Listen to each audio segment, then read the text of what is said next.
পদত্যাগের পর সাবেক প্রধানমন্ত্রী ও আওয়ামী লীগ সভাপতি শেখ হাসিনা দেশ ছেড়ে চলে যেতে পারলেও বিপাকে পড়েছেন তার দলের বিভিন্ন পর্যায়ের নেতাকর্মীরা।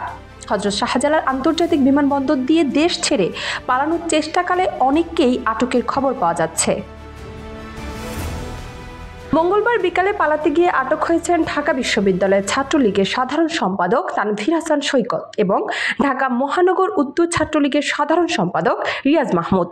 বাংলাদেশ বেসামরিক বিমান চলাচল কর্তৃপক্ষের একটি সূত্র গণমাধ্যমকে বিষয়টি নিশ্চিত করেছেন, তবে তারা কোন দেশে পালানোর চেষ্টা করেছিলেন তা নিশ্চিত হওয়া যায়নি।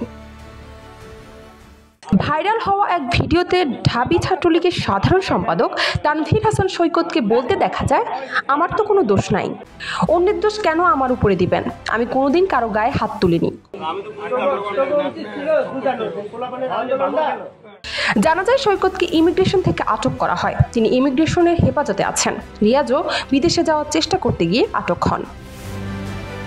সরকারি ওয়েবসাইট থেকে সরানো হলো শেখ হাসিনা সহ মন্ত্রী এমপিদের তথ্য।